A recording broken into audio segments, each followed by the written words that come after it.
Bueno, capaz que les voy contando un poquito quién soy, cuál es mi formación. Bueno, mi nombre es Luján Mayán, yo soy profesora de historia egresada del IPA en el año 2005. Obviamente que ya en la currícula del profesorado tenemos 2 años de historia del arte, pero posteriormente, bueno, me fui capacitando con algunos docentes como Daniela Tomeo, que hacía diferentes cursos en la Biblioteca Nacional, en el Museo de Historia del Arte. También hice algunos cursos en Bellas Artes, acá cuando recién empezó a funcionar. Y bueno, como que a medida en los congresos de historia también siempre he tratado de participar de algún aporte vinculado al arte. Y bueno, como docente en bachillerato de arquitectura, en sexto de arquitectura, hace también 20 años prácticamente que doy clases. La idea un poco es, bueno, invitarlos a hacer un recorrido por diferentes temas del arte. Yo también, por ejemplo, soy docente en formación docente, soy efectiva en pedagogía y en historia de la educación. Y también en esas asignaturas trato de incorporar siempre algún elemento, alguna obra vinculada al arte, porque nos ayuda a comprender un poco más el pensamiento, ¿no? Del ser humano y los diferentes procesos que ha vivido a lo largo de la historia. No sé, ya estábamos por dar inicio. Yo me quedo ahí mirando el cine animado. Bueno, a mí me faltó decir que para mí es un placer esto, me gusta la historia y esto es como un gusto para mí. Acá, sí, pero para mí es como cuando dijo Rosario, mi maestra, mi profesora de arquitectura fue también Lidia Pita, y nos llevaba y más carpeta de esto, lo otro, y es como algo que me encanta. La invitación, a pesar de que ahí aparecen 6 encuentros, es, bueno, en base a los intereses y si les gusta la propuesta, poder continuar haciendo con otros temas también, ¿no? La historia del arte, podemos estar años hablando de ella porque es infinita la variedad de temas que podemos abordar, de artistas, de épocas. Bueno, en este primer encuentro que lo hicimos justamente sin costo para que se pudieran familiarizar, para que vieran si les gusta la propuesta, ¿no? Si les gusta la modalidad de trabajo.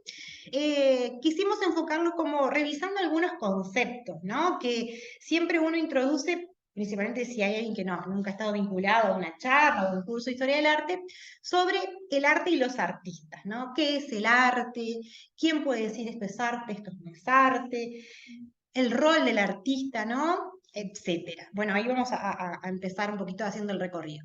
Después una segunda charla surgió a partir de la idea de que hay mucha gente que le gusta viajar, ¿no?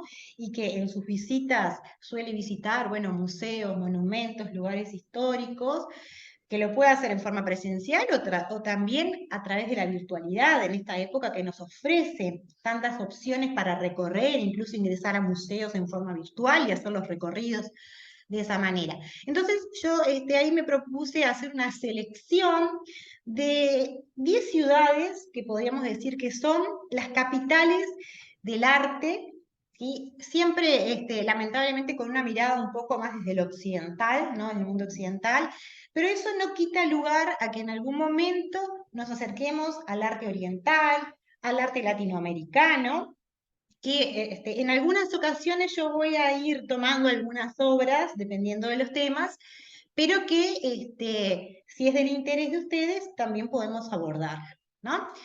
Bien, después, en una tercera instancia... ¿Puedo ser gustoso? Sí, cómo no. Del 1 al 10 quiero una cosa. Ah, eso es sorpresa. Tenés que venir a esa instancia. Yo seleccioné 10 que a mi criterio, pero que además también podríamos decir que aprovecho para darles un orden cronológico, ¿no? En cuanto a los orígenes, ¿sí? Y el rol que han cumplido en la historia de la humanidad de esas ciudades como difusoras de lo que hoy es nuestra civilización occidental. O sea que pertenecen principalmente al mundo occidental. ¿Ah? Capaz que hay alguna de América que podemos ahí mencionar y que forman parte de lo que ha sido la influencia justamente de la cultura europea. En la tercera instancia, yo les mencionaba, la idea es vincular el arte con la gastronomía. ¿sí? Ir como tomando diferentes temáticas, ¿no? En este caso las capitales, la gastronomía. ¿Por qué la gastronomía? Porque hace un tiempo yo estuve trabajando o estoy trabajando dentro de un grupo de investigación académica que busca recuperar la identidad gastronómica de los sanduceros, ¿no? ¿Qué platos, qué comidas nos identifican, de dónde las heredamos, cuál es el origen de esos platos? Y en ese proceso de búsqueda para diferentes eventos que se hicieron en Paysandú, por ejemplo, que se hizo empanadas en círculo, bueno, lo de la cata del tomate, lo de las carnes de caza, se hizo una instancia también de lo que era la producción agroalimentaria en Paysandú. Eh, bueno, cada vez que había un evento de esas características, a mí me tocaba hacer la exploración histórica de Paysandú y siempre me encontraba con que había un punto en que yo podía vincularlo con la historia del arte, ¿sí? La historia, la empanada, ahora yo les voy a dar como un adelanto, tiene una obra famosísima y uno diría, ay, esto está asociado con la empanada, sí, lo mismo el tomate, lo mismo las carnes de caza, porque la caza ha sido una práctica que el ser humano desarrolla desde la prehistoria y lo ha plasmado hasta en las pinturas rupestres, en las cavernas. Entonces, hay muchas temáticas que nosotros podemos vincular. Bueno, el tema de, hace poquito se hizo una noche en la bodega, conmemorando un festejo de la familia Falcone, que había recibido un premio, además, por uno de sus vinos en París, y ahí yo hice como una recopilación de la historia de las bodegas en Paysandú, y también explorando me adentré un poco en lo que era el mundo de los vinos en la historia del arte, los vinos y la vid, y es fascinante. Lo mismo me pasó con la semilla del trigo, cuando me invitaron a participar, por ejemplo, en la fiesta del trigo en San Javier, donde empecé a explorar sobre la historia del trigo, y ahí vimos que, por ejemplo, fue la semilla que cambió la historia. Y ese fue el título de mi charla. ¿Por qué? Porque gracias a la agricultura, bueno, tenemos todo el posterior desarrollo de las primeras civilizaciones y consecuentemente la organización compleja que ha tenido la sociedad, la política, la economía, etcétera. Entonces, el mundo de la gastronomía uno dirá, va a hablar de la historia de las comidas, cómo lo vincula con el arte. Es mucho más fascinante cuando uno se empieza a adentrar en todo eso. Después, el tema del género, ¿no? El tema del género en el arte ha sido muy polémico, ¿no? La mujer en el arte principalmente, porque siempre la hemos visto como la musa inspiradora de muchos artistas, la mayoría de los artistas que figuran son hombres, por lo menos durante muchos años, y bueno, entonces yo quiero como hacer un recorrido por la mujer en el arte como musa, pero también como artista, ¿no? Y ahí ver algunos ejemplos, algunas curiosidades, que es lo que hacen como más atractivo esta propuesta. Después el arte al servicio del poder, un poco indagando también para preparar esta propuesta, es muy interesante todo lo que atraviesa, ¿no? Desde el hecho de que una obra cueste millones de dólares o de euros, ¿no? Hasta que se diseñen ciudades artificiales, como sucede, por ejemplo, ahora en la zona de Oriente, o simplemente los reyes o los papas decidan mostrar su poderío a través de obras de arte, ¿no? Como el Palacio de Versalles, como el Vaticano, ¿no? O como lo son las construcciones de las iglesias de influencia barroca en América, ¿no? Ahí vamos a ver muchos ejemplos de lo que es el arte al servicio del poder. Y vamos a ir como viajando siempre en el tiempo, ¿no? En diferentes escenarios y en diferentes épocas, ¿no? Atravesados por diferentes ejemplos. Y después, bueno, el sexto encuentro aspiraba un poco a pensar en Paysandú, ¿no? Porque nosotros siempre estamos mirando, como Uruguay siempre lo ha hecho, a Europa, ¿no? Y muchas veces decimos que Uruguay miraba de espaldas a América y siempre buscando identificarse con el europeo. En parte es cierto y se debe, bueno, un poco a nuestra escasa herencia de los pueblos originarios, ¿no? Y a que fueron exterminados muy tempranamente.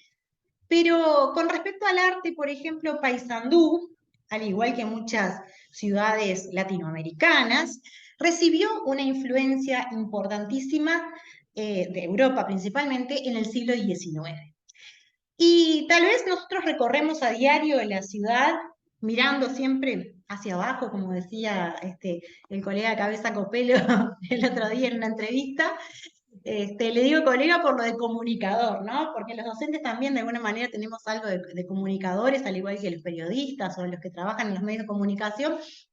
Entonces, él decía, sí, eso, ¿no? Los sanduceros pasamos mirando hacia abajo, caminamos por nuestras calles mirando hacia abajo y no levantamos la vista para detenernos en muchos detalles que tienen muchos edificios o monumentos de la ciudad que han recibido la influencia de estilos de diferentes épocas, pero principalmente estilos del siglo XIX y XX, y que bueno, la invitación es hacer un reconocimiento de esos estilos. Bueno, ¿dónde hay influencia de Egipto? ¿Dónde hay influencia de Grecia? ¿Dónde hay influencia de Roma?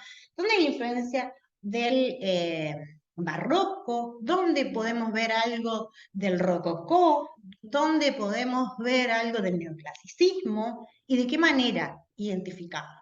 Entonces, justamente hablamos del paisaje cultural sanducero, porque el paisaje natural ha sido intervenido por el hombre, pero ha dado lugar a que las comunidades se apropien de esos espacios y los conviertan muchas veces en patrimonio y otras veces no, y sean sustituidos por otros espacios, como por ejemplo, pensemos que donde hoy está el Max Center Shopping, ahí seguramente todos recordarán que funcionaba la fábrica de galletitas famosa, pero digamos, en el entorno muchas veces de lo que es el edificio, hay vestigios de una obra del arquitecto Viñola, que van desde un alto relieve que se encuentra por calle Leandro Gómez, hasta una serie de imágenes que están también ahí en relieves por calle Herrera.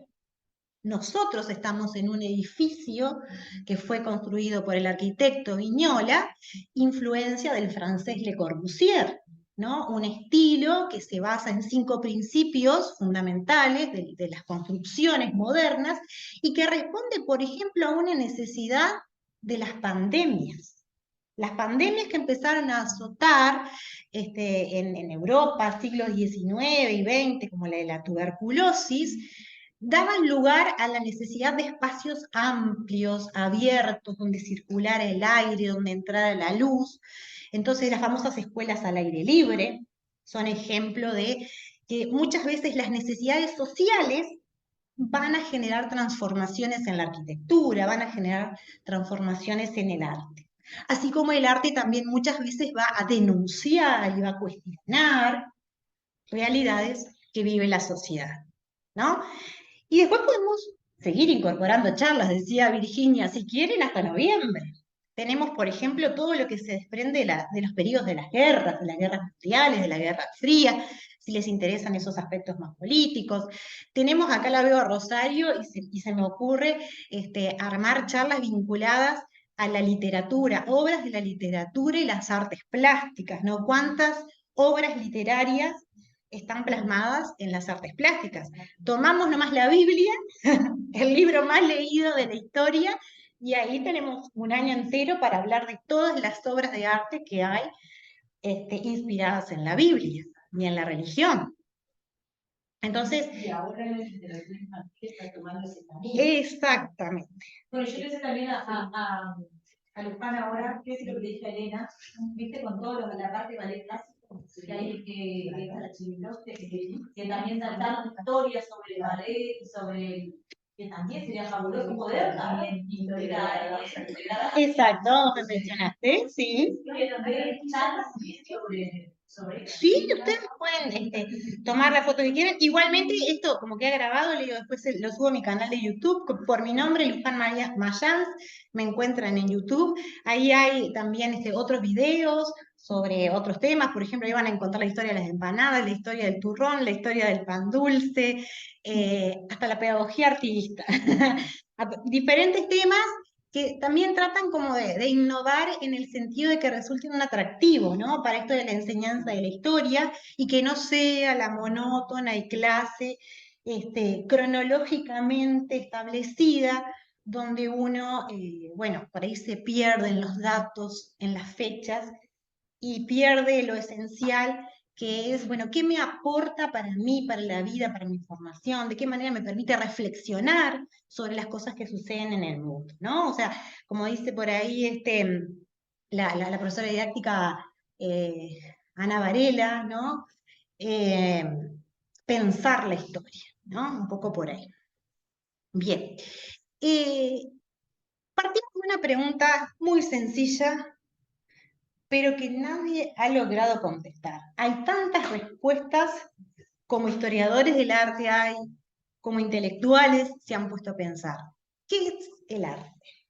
A mí me gustaría que ustedes me contaran. ¿Qué es para ustedes el arte? A ver, ¿quién se anima? Yo creo que es la expresión del pensamiento en determinada época. Bien. Yo te voy a dar una definición de mi nieta que tenía 5 años cuando me preguntó la profesora de Barraque qué era el arte. Bien, genial. Yo tengo un hijo de 5 años también. Contame, Ahora tiene 11, pero en el momento que tenía 5 años. contame qué le dijo. Bueno, lo tengo que buscar, que te den otro. Y la idea, bueno, dale, genial, genial. A ver, ¿quién más? A ver, ¿quién se anima a contarme? ¿Qué es el arte para ustedes? Yo no puedo, una persona, digo, Es algo muy personal, me parece a mí, porque he visitado museos y para mí no era arte. ¿Tá? Porque, a ver, una de las cosas que nunca logré entender, una montaña de ladrillos era arte. O sea, pero para mí no era arte porque estaba en exhibición en el museo. Bien. O sea que yo no puedo describirlo. Y me parece que depende de la época, se va, no sé, se Va cambiando, se va transformando. pero tan difuso que no logro sintetizar en nada, definirlo en nada. Bien. Porque hoy en día hay cosas como ella decía, y me ha pasado con una lata también, claro. La de las sopas Campbell, no, de Andy Warhol. Andy Warhol. Es una historia. Sí. Porque si no tuviera una historia que dice que es un arte, que es magnífico arte, y el precio que lo adquieren y todo lo demás. Bien. Pero como tiene toda su trayectoria, que hay que conocerla para entender si quiso decir algo. Por eso es importante conocer el contexto, ¿no? Histórico. No sé. Bien, genial. Yo no lo puedo sintetizar. Genial. ¿Alguien más? Es como una representación simbólica del arte. Bien. Y creo, como Mercedes, que es muy difícil definir qué es. En realidad es la suma de todo lo que estamos diciendo y otras opiniones. Exacto. Igualmente yo quería hacer la acotación de que acá nosotros nos vamos a enfocar en las artes plásticas, ¿no? Pintura, escultura, arquitectura, porque obviamente que hay otras manifestaciones artísticas, pero la idea es como enfocarnos en las artes plásticas, ¿no? Bien. Acá hay un historiador del arte, Ernst Gombrich, austríaco de origen, pero adoptado por los ingleses, que escribió este libro, ¿no? Historia del arte. Este es un clásico, es el mayor historiador del arte que ha habido. Algunos lo critican porque tiene una concepción un poco eurocentrista. Sin embargo, no hay obra más completa que la que él ha realizado. Tiene infinidad de producciones escritas, ha escrito hasta de la psicología del arte, de la psicología de los colores, bueno, como los elementos para comprender una obra de arte, bueno, todo lo que ustedes puedan asociar a la historia del arte, este historiador lo ha indagado y bueno, vivió muchos años, casi murió con más de 90 años, y su vida la dedicó a la historia del arte. Y él, en este libro, apenas al inicio, hace una afirmación que dice: no existe realmente el arte, tan solo hay artistas. Y acá, si ustedes prestan atención, ¿cómo está escrita la palabra arte? Con mayúscula, ¿no? Durante mucho tiempo se escribía la palabra arte con mayúscula, pero ¿cuándo escribimos algo con mayúscula? A ver, la profe de literatura, ¿qué? Claro, cuando hay que encontrar una palabra clave. O cuando es subjetivo, ¿no? Porque hace alusión a los nombres propios, ¿no? El arte con mayúscula es un arte subjetivo. Entonces, Gombrich dice que cualquier persona puede hacer arte. desde, bueno, en las pinturas rupestres que se hacían, a ver, ¿qué decía? El arte es una cosa que te queda en el corazón y nunca se te borra. Mirá qué bueno, ¿no? 5 añitos. Qué lindo, qué lindo. Es de la sábana De Mari, Cecilia. Ajá. Ahí la puso en la muestra que hicieron de fin de año de todo Embarrate, de los alumnos, lo puso grande. Yo lo leí y me gustó. Y después viene y me dice, ¿sabés de qué es esa definición? Digo, no, dice de Martín. Mirá qué Y bueno. tenía 5 añitos mi nieta cuando vio eso. Bueno, hay muchos estudios al respecto, ¿no? Pero dicen que los que tienen la capacidad de generar arte más, digamos, sin, ¿cómo que se dice? Sin intervenir o sin contaminar son los niños, ¿no? Los que lo expresan y el arte como expresión justamente de las emociones. Es muy, muy interesante. Cuando ella iba a Embarrate con Mari, una vez me dije, como le gustaba tanto, ¿por qué no le estaba usando? O alguna introducción. Y me dijo que no, porque le contaminaba. Y claro, los contaminás. Yo ya le dije, Es como cuando en la escuela les dejas libre para hacer un, no sé, un dibujo y te preguntan, ¿y de qué color pintó la flor? Porque están esperando que uno les indique lo que quieras. Entonces ahí ya uno se desprende, pero cuando muchas veces están, digamos, en una escuela tradicional, nos indicaban hasta de qué color la flor, el tallo tenía que ser verde, ¿no? Había que pintar, no sé, el tronco del árbol marrón, y bueno, ¿por qué? Todo eso, ¿no? Ahí como que lo fuimos estructurando y a medida que vamos creciendo se va perdiendo la creatividad.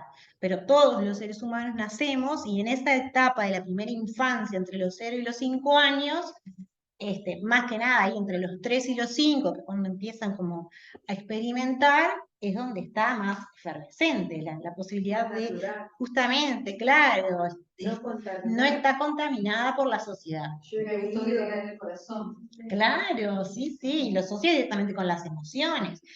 Y todo lo que genere o las situaciones que viva en esa etapa y le llega a las emociones, eso lo va a recordar de por vida, ¿sí?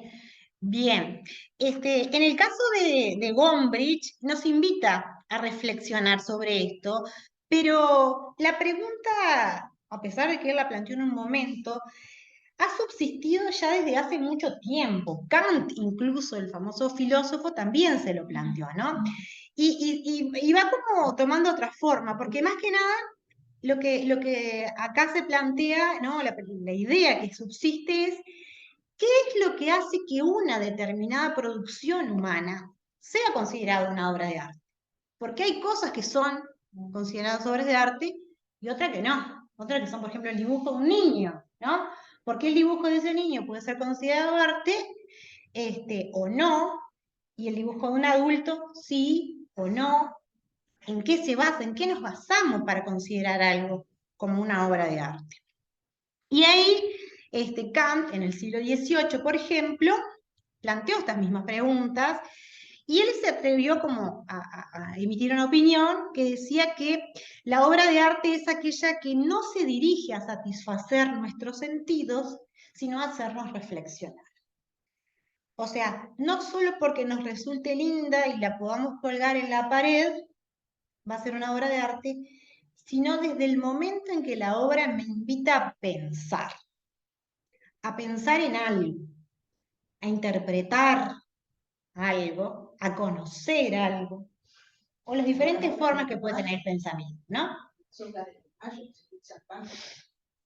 Bueno, Caravaggio es un artista considerado por los italianos uno de los mejores de la historia, ¿no? No sé si todos lo conocen a Caravaggio, pero ante la cercanía, por ejemplo, de la Semana Santa, hay una obra muy famosa de él, que es La desconfianza de Santo Tomás, donde él ilustra el momento en que Santo Tomás coloca su dedo sobre la herida de Cristo ante la desconfianza de que no era Cristo el que había resucitado, ¿no? Y Cristo, en la referencia bíblica, le hace colocar su dedo. Santo Tomás tiene una obra, perdón, Caravaggio tiene una obra sobre Santo Tomás que es sumamente impactante, tiene un simbolismo tremendo, el uso de los colores, de los claroscuros que maneja, invitan a pensar, no solo en la escena religiosa en sí misma, sino en todo el entorno en el que él la creó.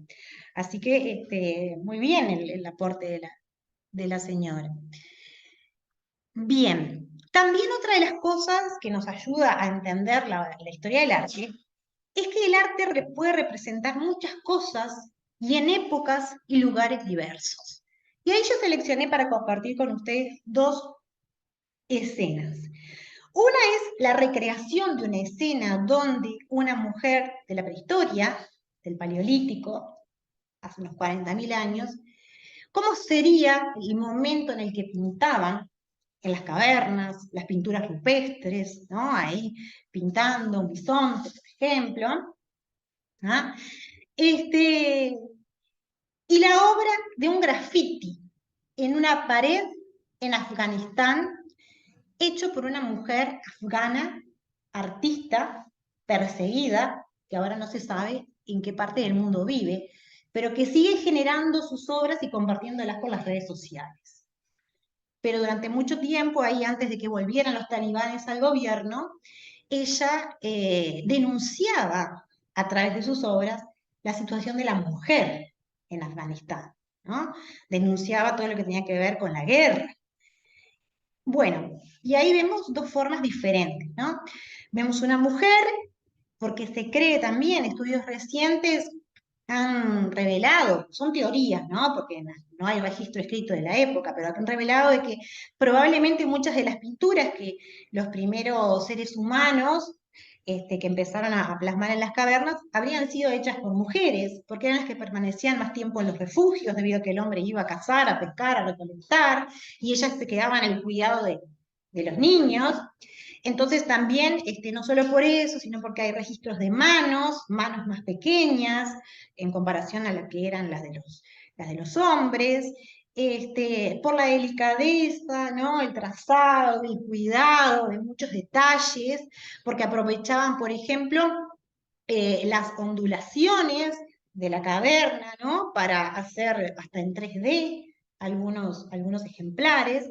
Entonces, por ejemplo, en Altamira, en España, en Las Côtes, en Francia, uno puede visitar ahora las cavernas y encuentra en esas pinturas rupestres producciones que tienen más de 40.000 años, ¿no?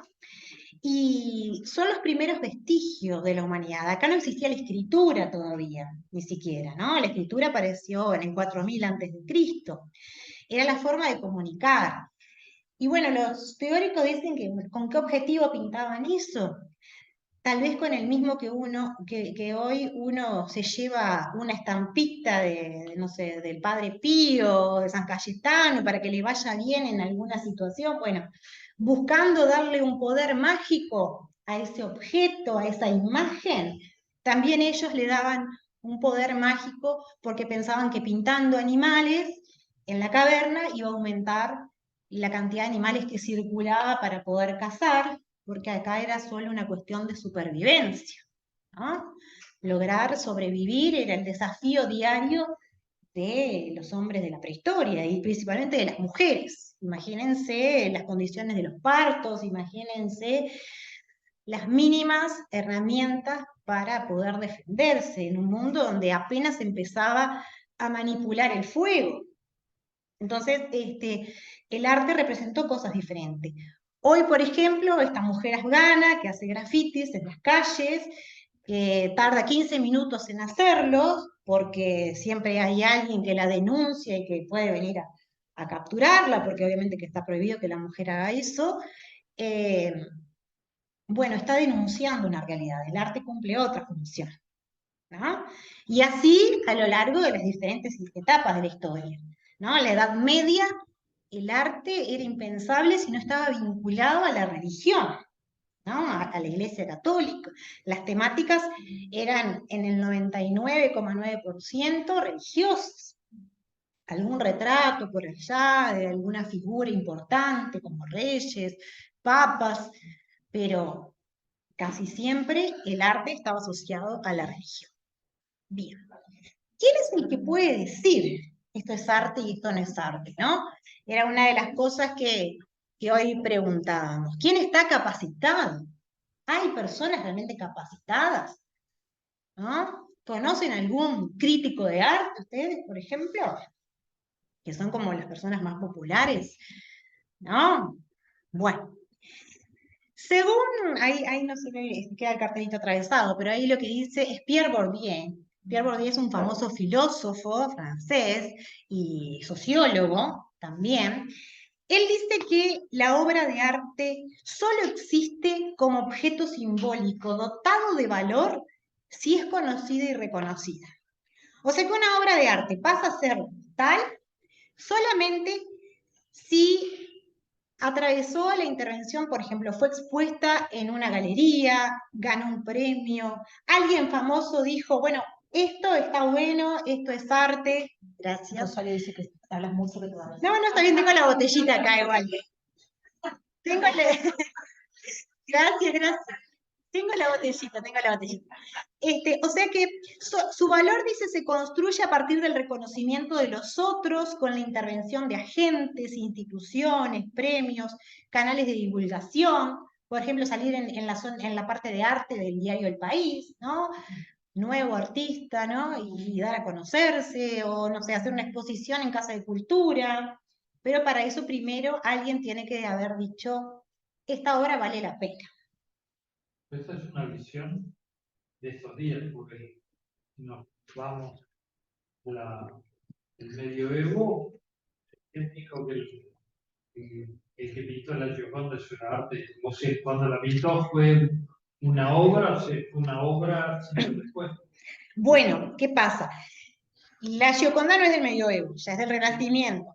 Pero ya había una concepción, ya justamente en el momento en que pintaron la Gioconda, tenía valor el artista. Y ya ese artista era famoso, de por sí, antes de pintar la Gioconda. Entonces, capaz que el ejemplo no fue el más acertado, pero sí, por ejemplo, en la Edad Media, como pasaba en el Antiguo Egipto, los artistas eran anónimos. No existía el papel del artista. Entonces, el reconocimiento a las obras vino posteriormente. El valor se le dio a posteriori. O sea, los que estaban haciendo esas obras estaban haciendo un trabajo. Eran, por ejemplo, parte de la decoración de una iglesia. Era parte del diseño de la tumba, si estamos pensando en las pirámides, ¿no? El arquitecto nunca pensó que iba a ser un artista. Estaba haciendo la tumba del faraón, algo que resguardara al ser más sagrado de su época para la eternidad. En realidad, el artista como tal y también su ego, ¿no? Aparece en el Renacimiento, cuando empiezan a firmar las obras, por ejemplo. Todas las tallas que hay en Egipto. ¿Todas las que, perdón? Las tallas que hay. Sí, las esculturas, los tallados, los jeroglíficos, todo eso son anónimos los artistas. Han llegado, por ejemplo, algunos datos vinculados, por ejemplo, al Partenón, que fue realizado por un famoso arquitecto, Fidias, pero no mucho más. O sea, no tenía el reconocimiento en la época que sí iba a adquirir en el Renacimiento. Ahí sí es donde el artista, y por eso allá vamos a llegar ahí, cobra, ¿no?, protagonismo. Acá hay dos críticos de arte, capaz que alguno los conoce. Uno falleció hace unos años, el señor Nelson Di Maggio, y la otra es Alicia Haber, que creo que todavía vive. ¿No? Yo estudié en los libros de historia del arte de Alicia Haber, que era profesora de historia, historiadora del arte, pero además hasta hace muy poco tiempo escribía justamente en la sección de arte del diario El País y de diferentes medios de comunicación de divulgación, ¿no? O sea, sí. En la revista del País, en el semanario que hacía El Día. El Día también. En las semanas. Ajá. Que salían, creo que salían los sábados. Estaba pensando de dónde conocía. ¿Cuándo había que comentar algo? Cuando había que comentar algo de arte. Ella firmaba Alicia Haber. Exactamente. El diario, el suplemento del diario El Día. Entonces uno dice, bueno, ¿qué le da a estas personas la potestad para decir esto es arte y esto no es arte? Entonces, bueno, su formación, su trayectoria, su experiencia conociendo la historia del arte, los habilita de alguna manera a diferenciar entre lo que puede ser arte o no. ¿Ah? Pero igualmente, si los viera Gombrich, diría, no, nadie puede decir esto es arte, esto no es arte. ¿No? Ni siquiera pueden existir los críticos de arte, porque toda producción humana puede ser considerada arte. ¿Ah? Pero simplemente para saber que todavía siguen en nuestro medio y se pueden encontrar con personas que dicen, yo soy crítico de arte, sé muchísimo de arte. Y esto es una genialidad y esto es una porquería. Me resulta... Hay una película muy graciosa, que capaz que ustedes la vieron, que no me acuerdo ahora el nombre, es argentina, hace poquito cuando decía hoy, sí, la la que está el hombre en silla de ruedas. que va a comprar un cuadro y dice, esto está bien, está Ah, claro, y esto es arte, entonces yo también quiero hacer, y en un momento le muestra la obra, o sea, a un amigo de él que siempre compraba obras de arte, le muestra de este muchacho que no tenía ni idea de arte, que había tirado unos chorretes de pintura ahí, porque en realidad lo que quería era ganar plata con eso, y dice, ¿cuánto pagarías esta obra? Es de un artista que recién está surgiendo, muy talentoso, y miran como, ¿no? Muy experto en la obra, y por esta te podría dar unos $10.000. Le dice, ¿no?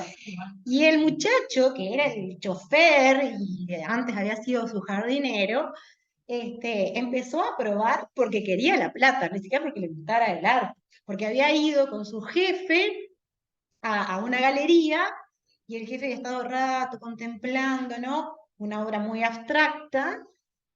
Y cuando vino la muchacha a preguntarle si lo va a llevar, bueno, ¿cuánto sale? Y eran unos miles de dólares. Y luego quedó mirando así, ¿y esta porquería? ¿Y esto que lo pinta un niño? ¿No?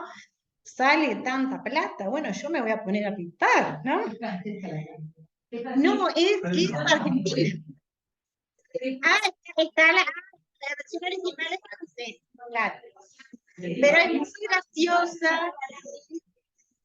Ah, está inseparable. Cuando le dice te voy a poner un clásico y les pone Dos Palmeras con Bombón Asesino, ¿no? Esto es un clásico. Bien, entonces bueno, también, ¿no? Después hay otra, mi obra maestra también con Francella y eso que también muestra un poco el mundo del arte, que es muy interesante. Pero volviendo un poco a lo nuestro, ¿no? ¿Qué nos atrae el arte? Hay que poner a la Mona Lisa. Usted sabe que la Mona Lisa es la obra más famosa del mundo. Y actualmente está en el Louvre, ¿no? Capaz que alguien lo ha visitado. Para verla de la muerte. Hay una baranda previa, un vidrio blindado. Ahora también es una cinta. Pero además, fíjense esta escena, ¿no? Todo el mundo desesperado por sacarle una foto que en internet uno puede encontrar, ¿no? Con más detalles, con más precisión, analizada la obra, ¿no? Directamente de la original. Tenías no te dejamos sacar. Claro. Y tenías marcado un círculo delante que vos podías caminar porque eran las mejores, en ese círculo era la mejor posición para verla. Pero ¿cómo se hizo famosa? A ver, vamos para los que por ahí no tienen mucha idea. Ahí está, bien.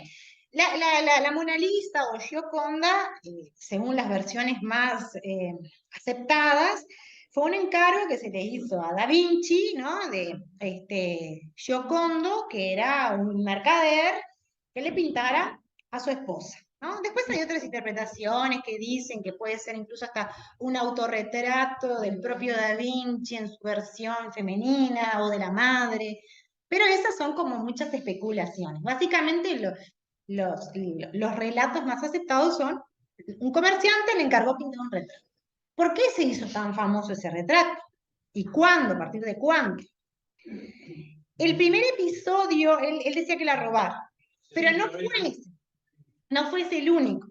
El primer episodio que hizo famosa a la Mona Lisa fue cuando Napoleón Bonaparte decidió comprarla para decorar su habitación. Napoleón Bonaparte la compró, después, claro, dentro de la obra de Napoleón, pasó, digamos, a lo que es el Museo del Louvre, ¿no? Como una herencia.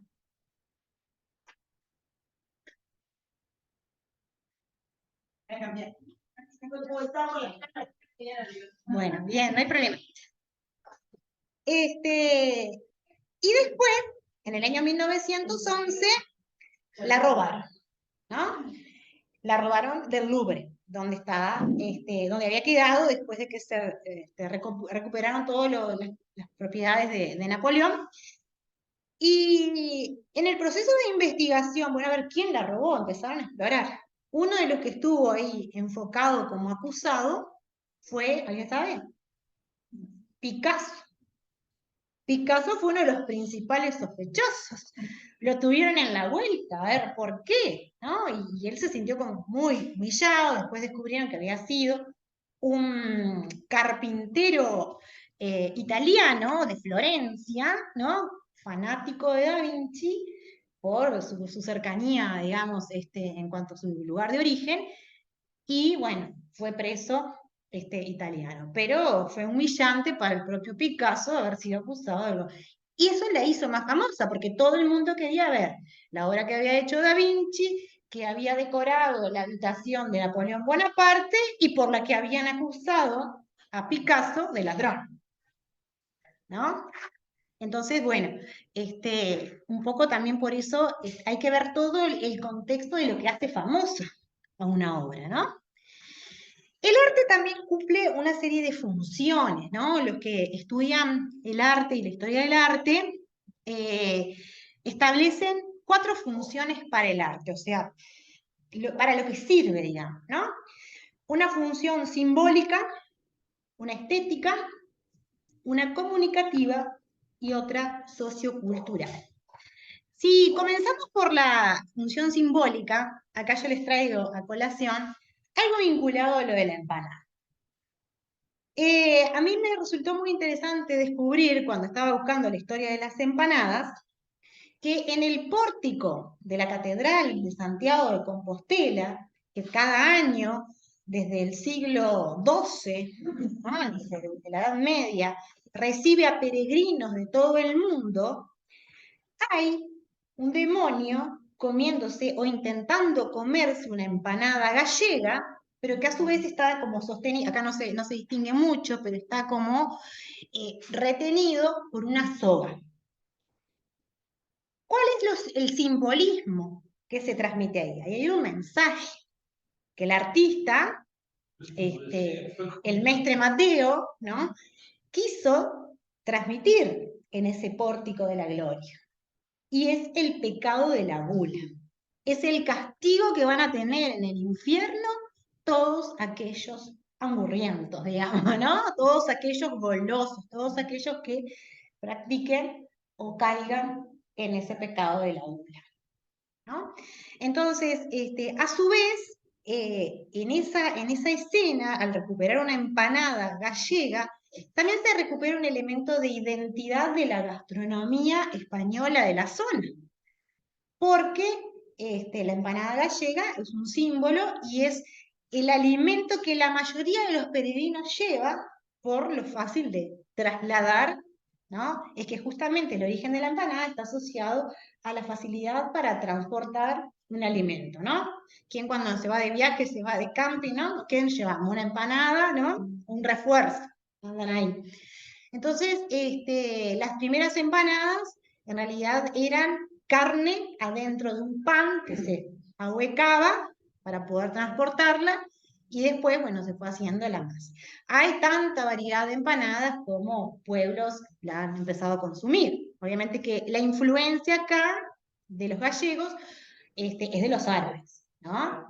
Es una zona de mucha influencia musulmana. Y de ahí estarían las empanadas originales, pero bueno, eso queda para la clase de vincular el arte con la gastronomía. Pero simplemente acá el tema del simbolismo, ¿no? Y los detalles. Muchas veces, la obra, por ejemplo, de Da Vinci, que el compañero acá mencionaba, está cargada de símbolos, ¿no? Que los expertos han ido tratando de interpretar a lo largo de la historia, pero que hay muchas teorías, ¿no? Porque pinta siempre muchos personajes con el dedo para arriba, ¿no? Y las irreverencias. Ahí está. Porque siempre fue ¿no? Trató de despertar la ciencia. Los artistas tenían eso, ¿no? La faceta, y más cuando empiezan a adquirir el protagonismo en el Renacimiento, de rebelarse. Bueno, uno ve, si ustedes miran una película que es un clásico, ya viejísima, pero la pueden encontrar en YouTube, que se llama La agonía y el éxtasis, que muestra a Miguel Ángel en el proceso de pintar la Capilla Sistina, 4 años acostado boca arriba, peleándose con el Papa Julio, y el Papa Julio, que era un papa de las cruzadas, además, a cada rato le preguntaba, ¿cuándo vas a terminar? ¿Cuándo vas a terminar? Y Miguel Ángel le contestaba, cuando termine, ¿no? Todas esas irreverencias, y después que pintó los desnudos, y estaban todos escandalizados porque había pintado desnudos en el Vaticano. Y bueno, Rafael también, en un momento que lo pintó en una escena a San Pablo y San Pedro, y les había puesto como mucho color rojo en el rostro, les decía el obispo encargado de la obra, le decía, ¿por qué lo pintaste tan rojo la cara? Y dice, porque ellos están sintiendo la vergüenza de la iglesia que está gobernando en este momento en la tierra, ¿no? De los protagonistas de la iglesia, o sea que sin ningún purito le decían abiertamente a los jefes de Estado, a los jefes de la iglesia, lo que pensaban, ¿no? Pero igualmente seguían siendo contratados, ¿no? Entonces, eso también es una cosa que nos trae la historia del arte.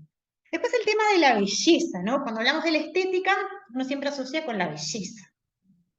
¿Quiénes fueron los primeros en pensar esto de la belleza, el ideal de belleza?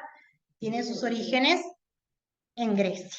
Hay un libro muy interesante, que está acá también, de Humberto Eco, que es muy conocido. Él no es historiador del arte, es un intelectual, ha escrito diversas obras, que escribió Historia de la Belleza y también Historia de la Fealdad.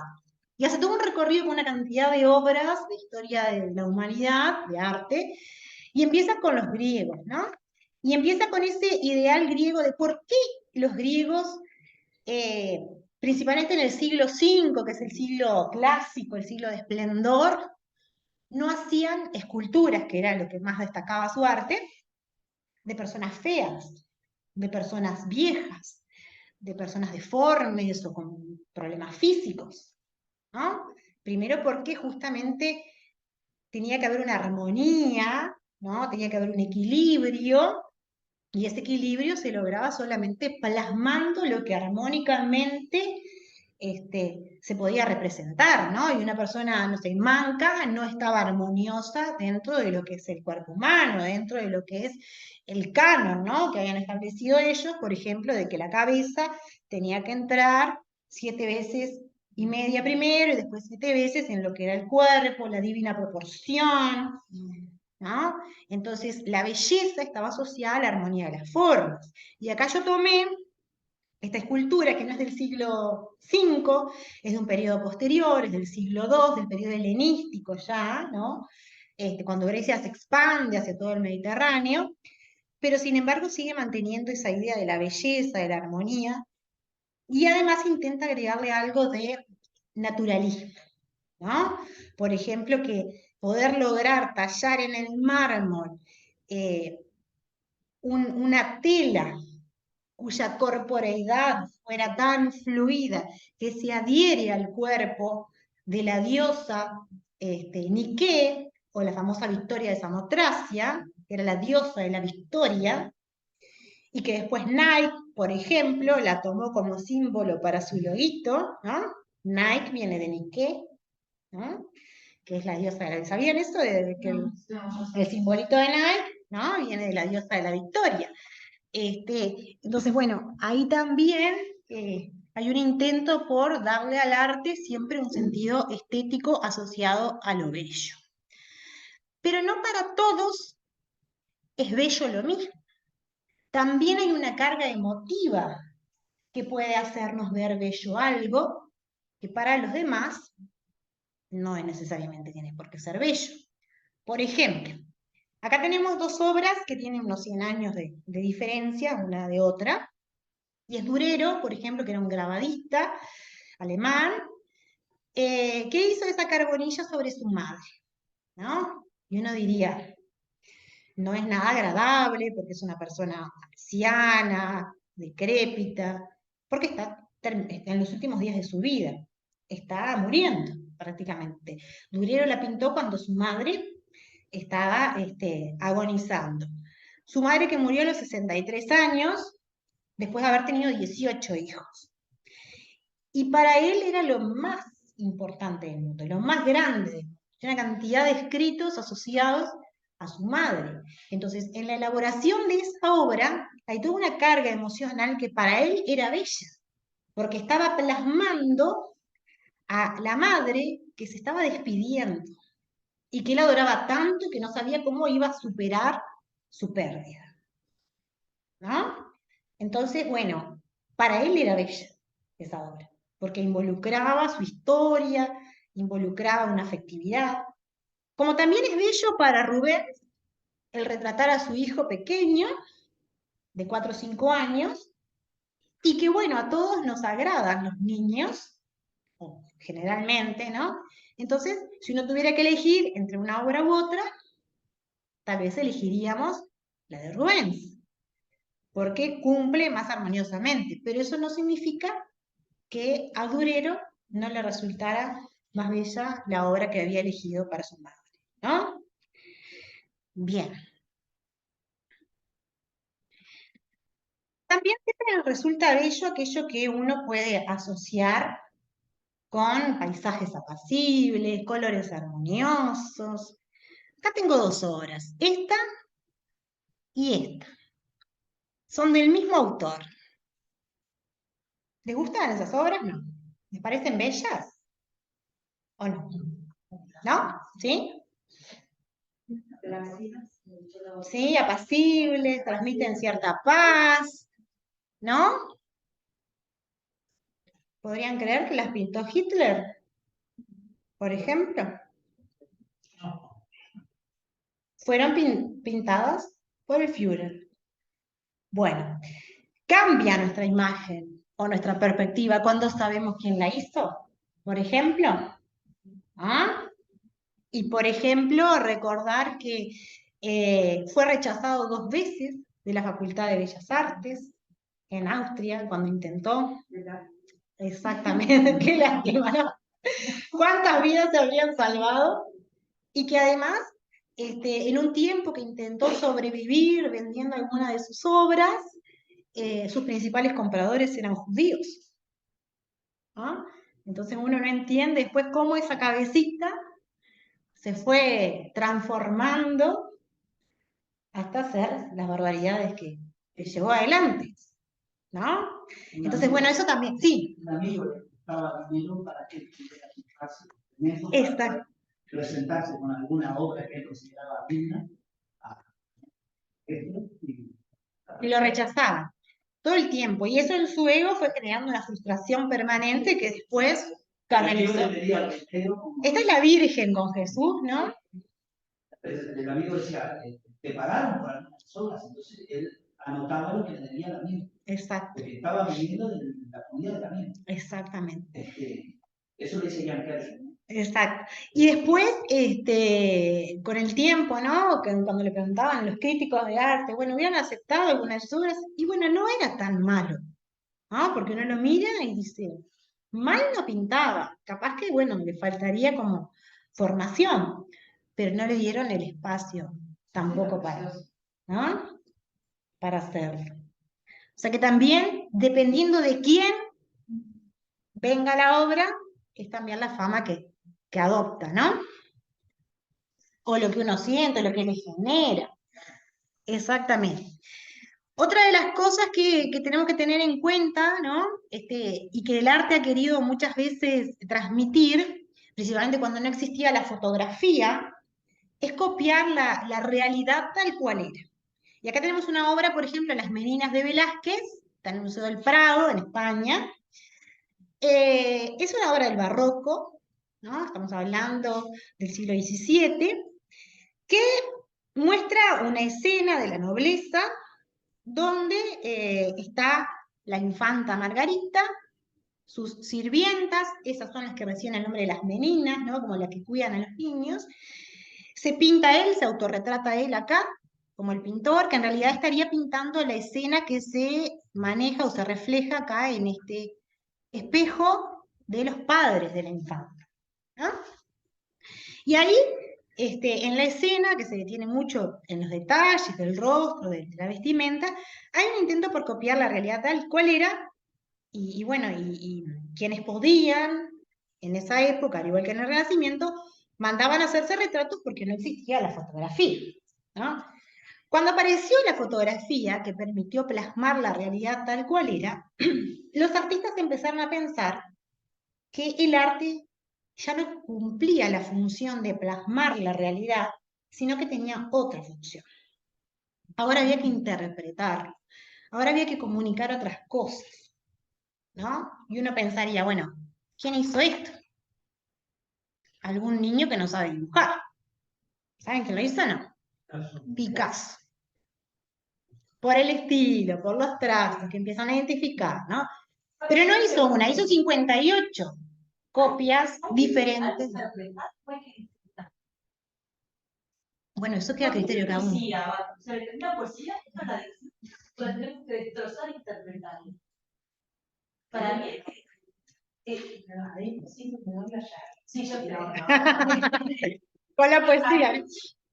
Cuando se digitaliza, se intenta volver, digamos, educativo, un objeto que es artístico, Y por eso que tiene que ver con la sensibilidad, porque hoy, por ejemplo, no la obra que se proyectó, para mí no, digo, desde mi sensibilidad no me... No te cambió nada que fuera de Hitler.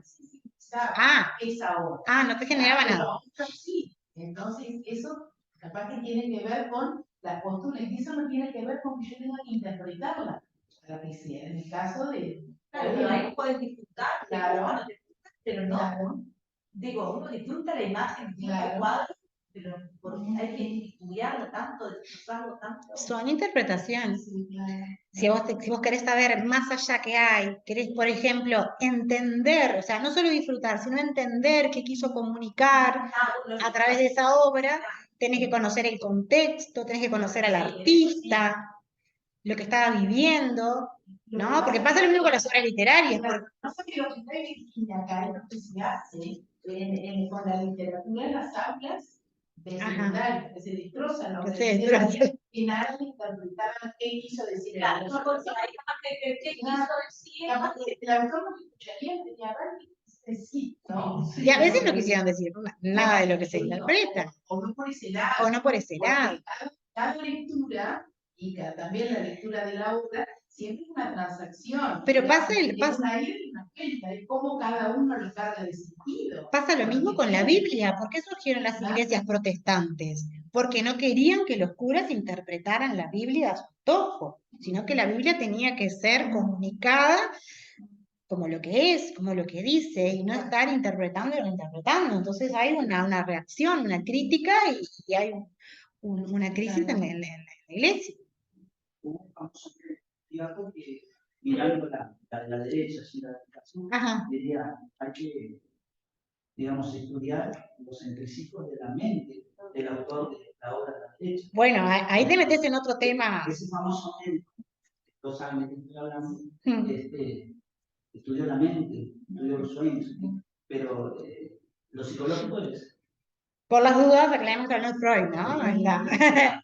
Bien. A mirar como si aquí, yo lo primero que hago. Claro. En realidad no me pregunto yo sé que si me paro frente a una obra, tengo que tratar de interpretar. ¿Qué quiso transmitirme? ¿Qué necesidad tengo? Cuando tú preguntabas al principio, antes empezamos, qué emoción o qué idea tiene algo del arte, yo iba a decir la palabra necesidad. Ajá. Porque, bueno, puede ser un artista famoso, reconocido, ¿no? Sea reconocido, pero es una necesidad. Si tú pintaste algo, hiciste una pintura, o hiciste en los tiempos, ¿no? De ellos, la cueva de la Camila, sí. Haya sido una mano femenina o no, hubo una necesidad.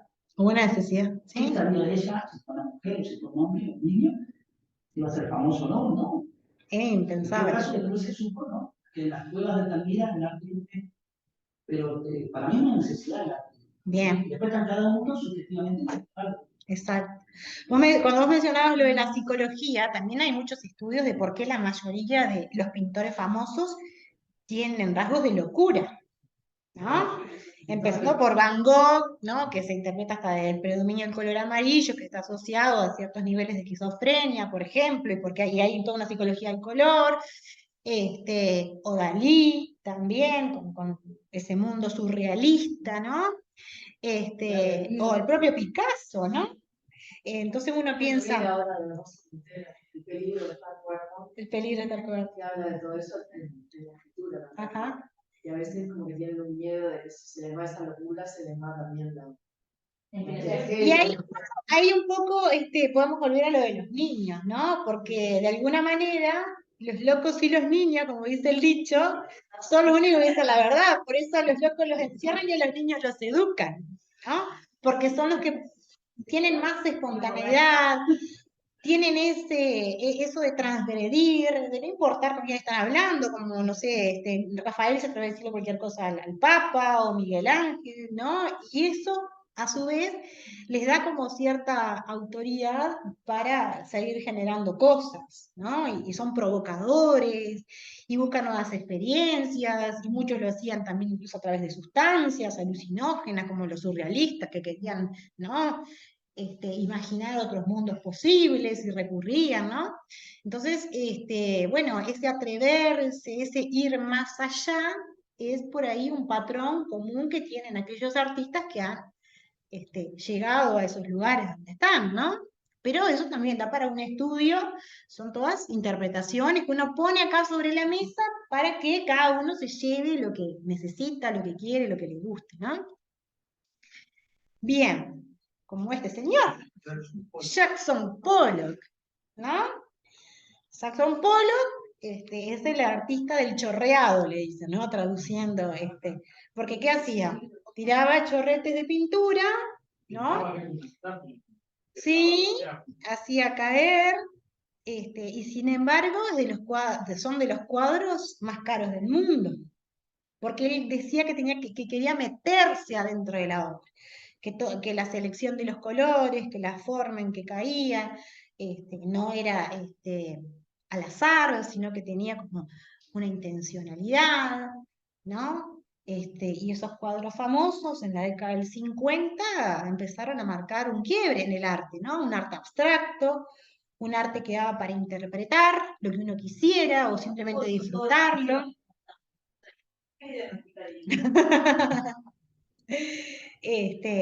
Entonces murió, ahí también fumaba, murió en un accidente, creo, porque además era alcohólico, estaba todo el tiempo, ¿no? Como, digamos, alterado por sustancias. Entonces, bueno, también eso, sin embargo, hubieron quienes dijeron que era una genialidad que pintara de esa manera.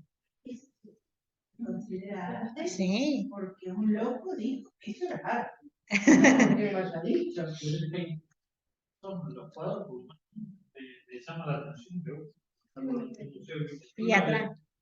Y además son enormes, porque él tiraba el lienzo en el suelo también, o lo hacía de un andamio, o se tiraba él arriba y empezaba a chorretear. Exacto. Sí, y hay toda una tendencia que marca también una época, ¿no? Una época de caos, una época de cuestionamiento de todo, ¿no? Y que es una época, pensemos la década del 50, 60. Y esto es lo que proyectaste el principio del equilibrio griego. Exacto. Hay una ese concepto de equilibrio que tampoco lo trajimos en Grecia. Exacto, no, tampoco. Porque, digo, era una forma de Era una concepción de... Una concepción, tampoco los griegos eran tan Equilibrado. Pero acá como que tiene que ver con eso que decía, con el enfoque histórico, también la proyección del ser humano. ¿Qué pasaba en esa época, no? Pensemos que también veníamos de la guerra, estaba la Guerra Fría, la guerra de Vietnam, era un mundo convulsionado, Claro, teníamos, sí, salíamos de la Segunda Guerra Mundial, pero empezábamos la Guerra Fría, arranca la Guerra de Corea, después la Guerra de Vietnam, es un mundo en efervescencia, es un mundo convulsionado, la juventud que también está reclamando su lugar, está yendo contra la tradición, ¿no? Toda la tradición de ese Estados Unidos de la década del 50, de ese estilo de vida americano, ¿no? Que se mostraba al mundo como algo ideal y en la realidad era discriminador, porque estaba todo el problema de la discriminación racial, estaba la intervención en diferentes países, entonces había todo, ¿no? Una desestabilidad, principalmente emocional, que buscaba canalizarse por diferentes formas. Y bueno, y acá Jackson Pollock lo plantea de esta manera. Hay una película, otra película también muy linda que capaz han visto, que se llama La sonrisa de Mona Lisa, con Julia Roberts. Julia Roberts lleva a sus estudiantes de un colegio de señoritas a ver estas obras de Jackson Pollock, ¿no? Y había una muchacha que le gustaba todo este tema del arte, pero estaba tan encasillada en lo que se demandaba de ella, la sociedad del momento, de ser una señorita que tenía que aprender a atender al marido y a los hijos, ¿no? Entonces iban a estudiar para simplemente después quedarse en la casa atendiendo al marido y a los hijos, ¿no? Y eran felices con los nuevos electrodomésticos que aparecían, que un lavarropa te salvaba la vida, o te mejoraba la vida, ¿no? Ibas a tener más tiempo para cocinar, por ejemplo, no para hacer cosas para vos. Y bueno, y ella, en esa película, Julia Roberts, lo que trata es que ellas pueden hacer cosas por sus propios medios y hacer lo que ellas quieren y no lo que la sociedad les impone. Entonces, toda una denuncia a esa sociedad de la década del 50 que estaba muy estructurada, ¿no? Bien. Después también esa búsqueda de la perfección que ha tenido siempre el arte. Y acá yo justamente me permití tomar una influencia de lo que es los incas, ¿no? Las construcciones de los incas, que están basadas también o inspiradas en la naturaleza, ¿no? Porque siempre la búsqueda de la perfección se ha basado en la naturaleza. En este caso, bueno, hay una influencia digamos, de la agricultura que llega y se traspasa en lo que es la arquitectura, ¿no? Con los fractales. Y otro caso trasladado a el cuerpo humano, como pensaban los griegos y después retomaron los del Renacimiento, en el caso de Miguel Ángel ahí con el David, de la perfección. Pero para llegar a tal perfección había que estudiar, había que conocer, por ejemplo, de anatomía, y había que disecar cuerpos, y había que hacer autopsias, ¿no? Sino cómo Miguel Ángel iba a saber, ¿no? Todo el tema de las venas, ¿no? De los músculos. Exactamente. Era muy frecuente en esa época los estudios de anatomía que llevaron a tales perfecciones dentro de las obras. Pero además ustedes piensen eso, que no es un dibujo siquiera, era martillo y cincel, ¿no? Donde yo le errara a la punta de la nariz, ya tenía que tirar toda la escultura y hacer una nueva. Y acá estoy tallando en mármol las venas del ser humano.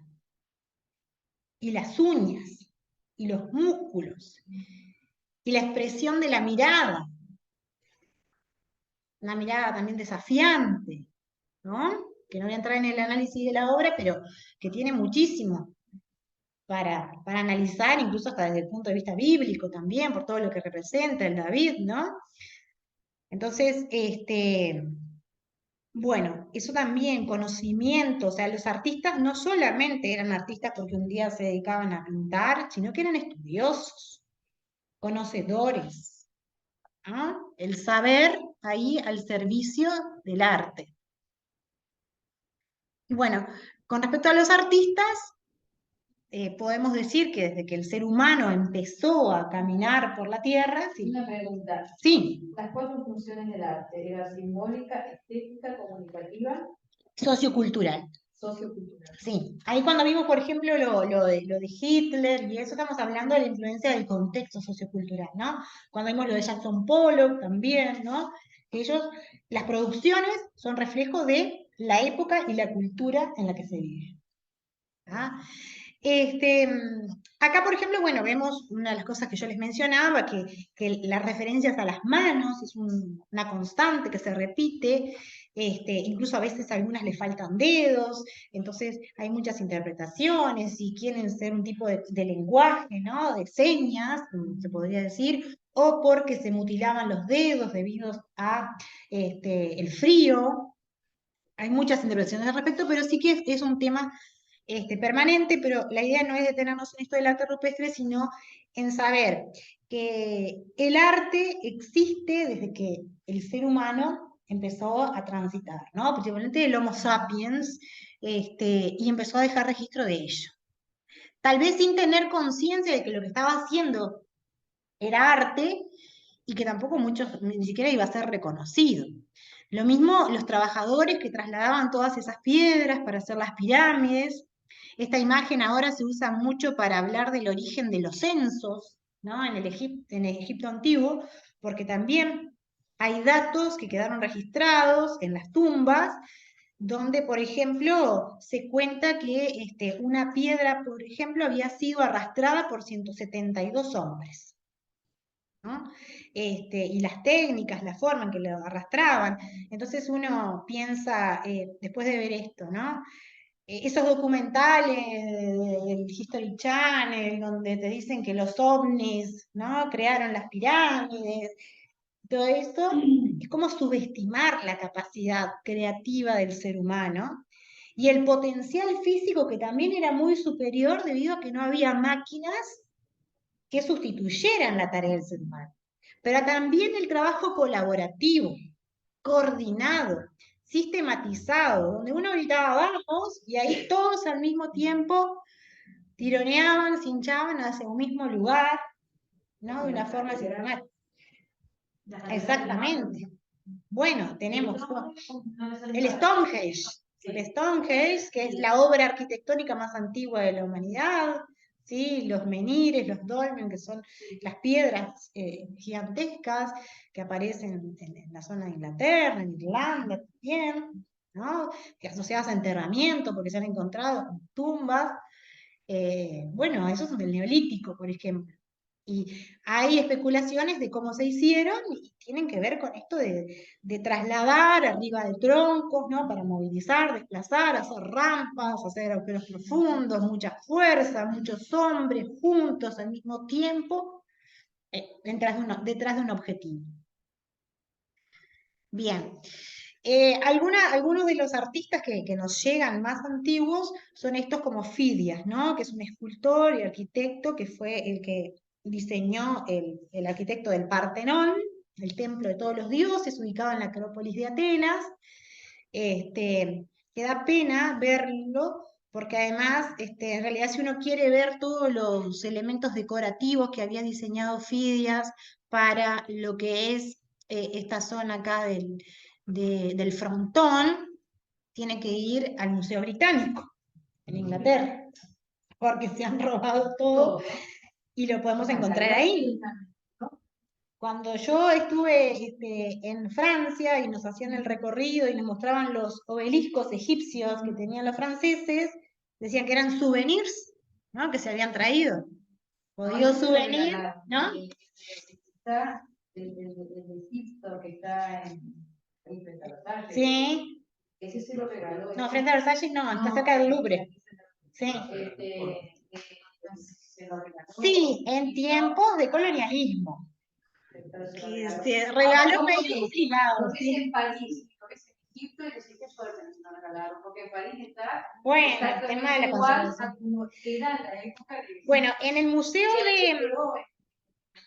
En Egipto no, en el Museo de Atenas, uno que está en la falda, vendría a ser de la Acrópolis, bastante nuevo, hay todo réplicas, pero mal hechas, de todas estas metopas y triglifos, que son los elementos decorativos que se ubicaban acá en esta zona del Partenón, como forma de denuncia a los que se han llevado los originales, ¿no? Como una crítica a los que se han llevado los originales. Y eso, bueno, son cuestiones diplomáticas que...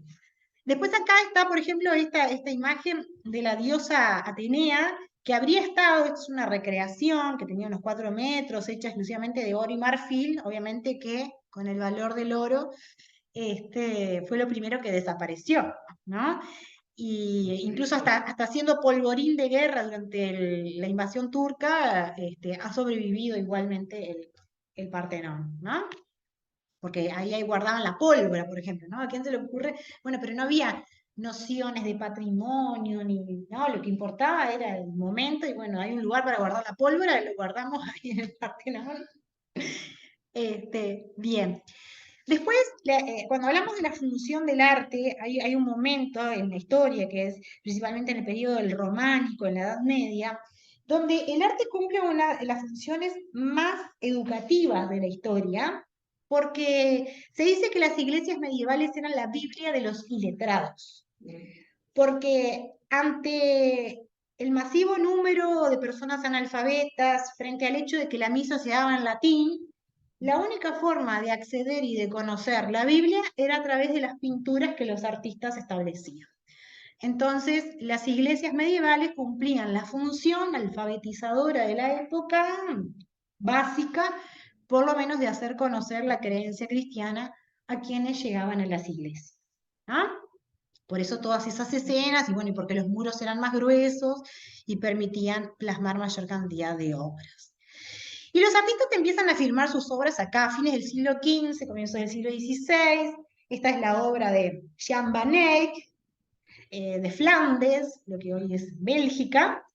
Y Jan van Eyck, además de firmar en el centro de la obra, porque si uno mira la firma está acá en el medio, y ya empezar a marcar ese ego de los artistas, de querer buscar el reconocimiento, desarrolla la técnica, bueno, del óleo, donde uno se podía detener en los detalles, a tal grado que el espejo que está pintado en el fondo de la escena de este matrimonio que acaba de casarse y quiere retratar ese momento, ilustra también escenas de la Semana Santa, ¿no? La crucifixión, el Monte de los Olivos, ¿no? Todo eso en el espejo, donde además se retrata al matrimonio de espaldas, y aparece hasta el propio pintor y los sirvientes plasmados en esa obra.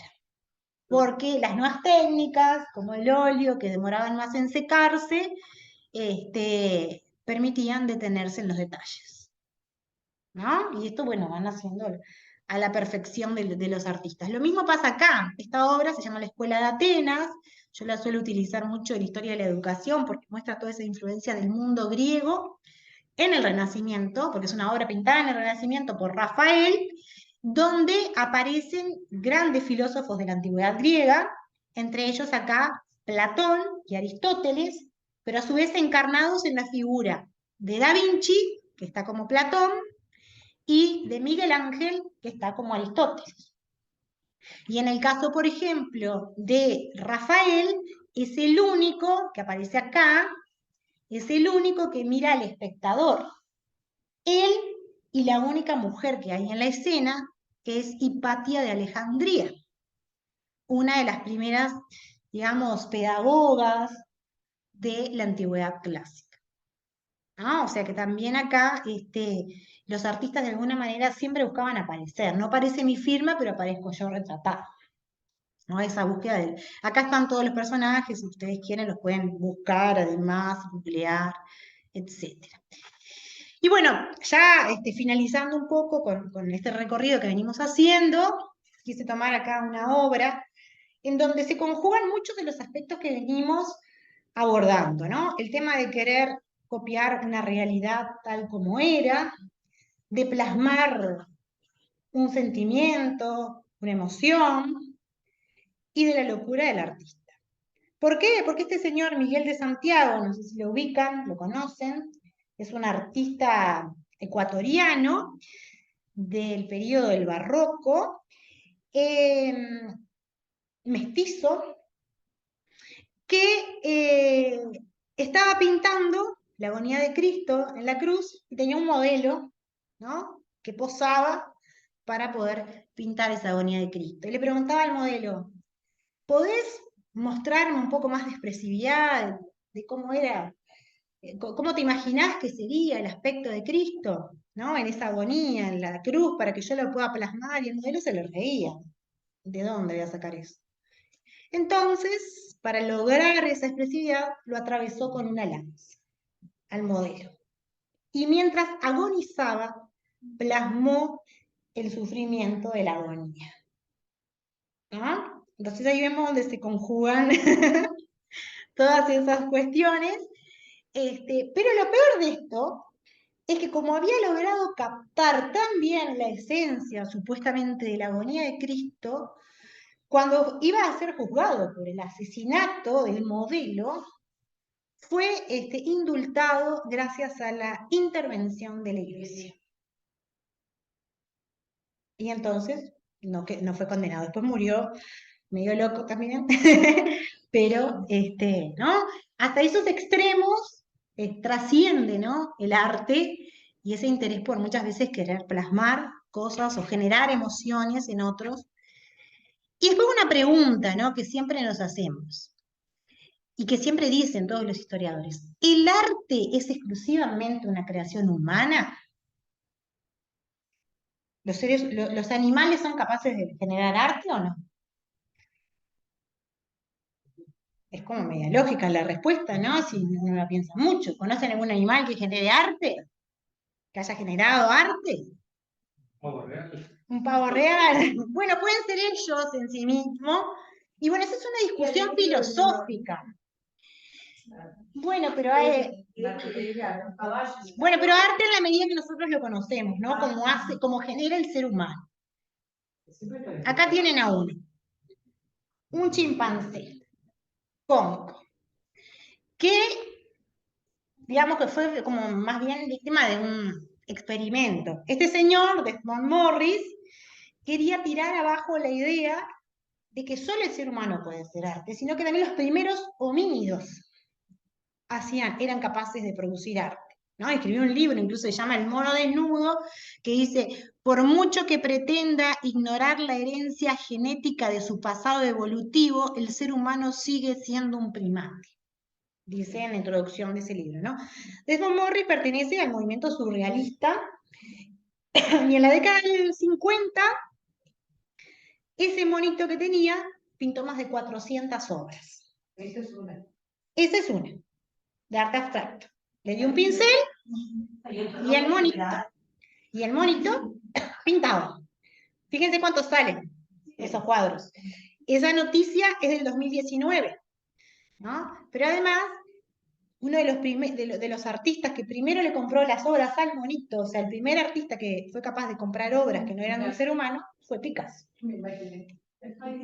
Picasso, exactamente. Los primeros compradores de uno de esos 400 cuadros que en ese momento, en 2019, se estaban exponiendo en una galería en Londres. Y eso generó toda una discusión filosófica, biológica, antropológica, ¿no? De hasta dónde el ser humano puede o no puede. O los animales pueden o no pueden, o la similitud que hay entre los monos y el ser humano y todo eso, ¿no? Bueno, para pensar en video de eso. Vamos de cierre, invitarlos a que en la próxima instancia, en el próximo encuentro, si les gustó este recorrido que fuimos haciendo hoy, lo hagamos desde las capitales del arte, identificando nuevas obras, nuevos protagonistas, y bueno, conociendo un poquito más sobre este mundo fascinante del arte. Así que muchas gracias. No sé si hay preguntas que quieran hacer.